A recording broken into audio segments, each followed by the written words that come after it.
Vou me apresentar brevemente, professoras. Eu sou formado em filosofia pela Universidade Federal do Paraná, tenho minha graduação e mestrado aqui na Federal, mas já faz um tempo que eu estou um pouco longe da academia. Eu saí da teoria e fui à prática, fui eleito vereador de Curitiba em 2016, fui eleito deputado estadual em 2018, fui o ano passado candidato a prefeito de Curitiba, onde ficamos em segundo lugar, e sigo com o mandato de deputado até o final do ano que vem. E estou um pouco enferrujado com os trâmites acadêmicos, porque faz um tempo, até pedi desculpas ao Guilherme aqui, para a tramitação do resumo, mas que muito me honra poder voltar à academia e poder compartilhar aqui algumas reflexões com vocês. Eu vou direto ao ponto, porque o tempo é curto. Bom, a pandemia da Covid-19 chegou ao Brasil há cerca de 15 meses, tirou a vida de mais de 500 mil brasileiros até o momento, e os números funestos não param de crescer.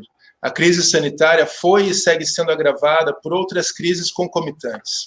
As mudanças climáticas deixaram de ser conteúdos de alertas científicos e já estão na ordem do dia em todo o planeta. No Brasil, a situação de emergência hídrica em boa parte do território foi simultânea ao início da pandemia. O aumento do desmatamento dos biomas e o desmonte dos órgãos de fiscalização e controle ambiental reforçam a crise ecológica. E não se pode deixar de registrar e analisar o impacto socioambiental do aprofundamento da crise política e da democracia no país. Tais fatores têm, inegavelmente, levado à intensificação da crise da saúde pública, uma vez que, na esteira dos discursos antidemocráticos, crescem a falta de diálogo efetivo e salutar por parte do poder público, disseminam-se notícias falsas e o abismo das violações de direitos humanos, que sempre foi escandaloso nestas paragens, se mostra com sua face mais horrenda e vil. A falta de ações coordenadas nos âmbitos do Estado Democrático de Direito, aliada ao discurso xenofóbico e anticientífico presente nas falas e atitudes de líderes políticos, contribuiu diretamente para aumentar a tragédia que assola o Brasil em 2021. A hesitação e o medo, naturais em uma condição de enfrentamento do desconhecido, foram potencializadas pela omissão e ignorância, bem como pelo desprezo deliberado à gravidade da crise. O atraso, o descaso e, mais recentemente, os indícios de corrupção ativa e passiva na negociação e aquisição das vacinas, a troca de ministros da saúde, a completa falta de sinergia e alinhamento entre as esferas federal, estaduais e municipais, o desdém caracterizado por um machismo torpe e a sensação de que existe mesmo uma política da morte, do desprezo à vida em andamento, tudo isso coloca o país em uma situação ímpar, um ponto de transformação, uma encruzilhada na qual podem-se tomar caminhos divergentes. De um lado, a tomada da consciência individual e coletiva, a retomada dos esforços que valorizem a ciência e a pesquisa, as políticas públicas de saúde e educação, o fortalecimento da estrutura pública como um todo, tendo em vista a preservação da saúde e da vida do povo brasileiro. Do outro lado, talvez seja possível imaginar o agravamento das crises e a piora de todos os indicadores. Na perspectiva schopenhaueriana, sobre o qual foi o tema que eu fiz o meu mestrado sobre Schopenhauer, este é o pior dos mundos possíveis, e se for possível a deterioração dos cenários atuais, há que se preparar também para este contexto. Como sobreviver a tudo isso é a questão que se coloca. Estão na mesa, porém, muitos desafios de ordem teórica e prática. Há em curso tentativas e esforços de utilização deste momento gravíssimo para ultrajar ainda mais a Constituição Federal e os direitos nela garantidos. Em plena pandemia, o ritmo de despejos e ordens de reintegração de posse se manteve praticamente inalterado. Apenas a diligência de alguns parlamentares, magistrados e especialmente dos movimentos sociais tem conseguido com muita dificuldade colocar freios neste processo. Alguns dados importantes que merecem destaque.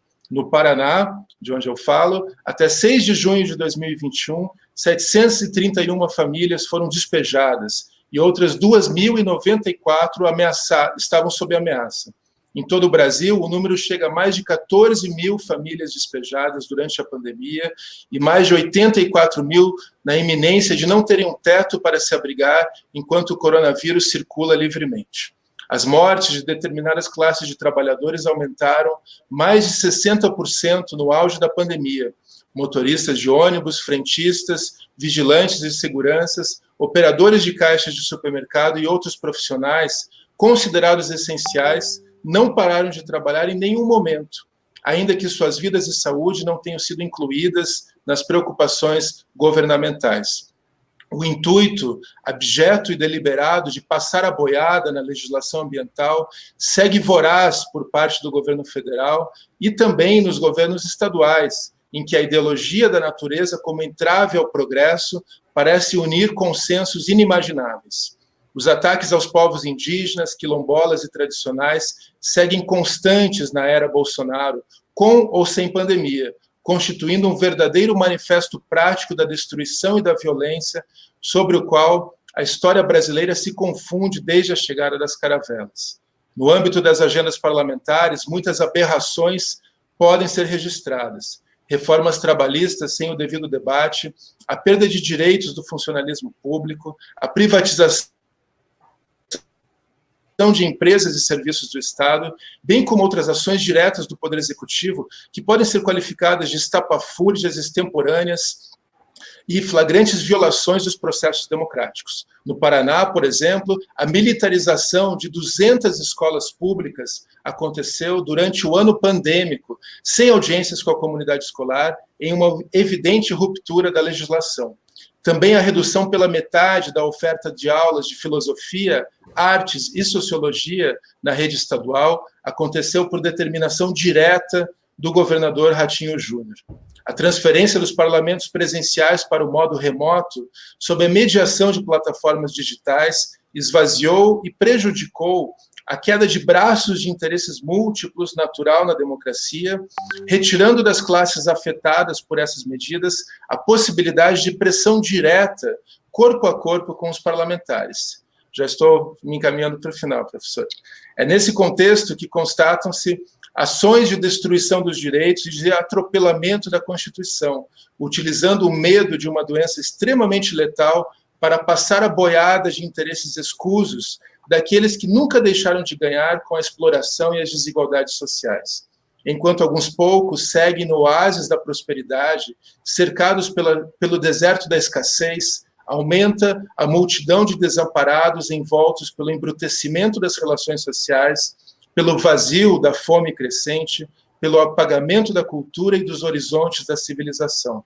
Possibilidades de insurgência se insinuam em diferentes lugares, mas destacam-se as mobilizações dos povos indígenas, dos movimentos negros, das frentes de favelas e das lutas ambientais, como se justamente a perspectiva de um governo frontalmente contrário à justiça social, à preservação da natureza e às reparações de injustiças históricas fosse necessária para restabelecer um campo mais coeso de articulação política.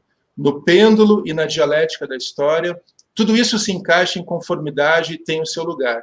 Entretanto, as lutas seguem muito desiguais. Na Câmara dos Deputados, uma única representante indígena dentre 513 parlamentares. A capital paranaense elegeu, no ano passado, sua primeira vereadora negra apenas em 2020, a vereadora Carol D'Artora.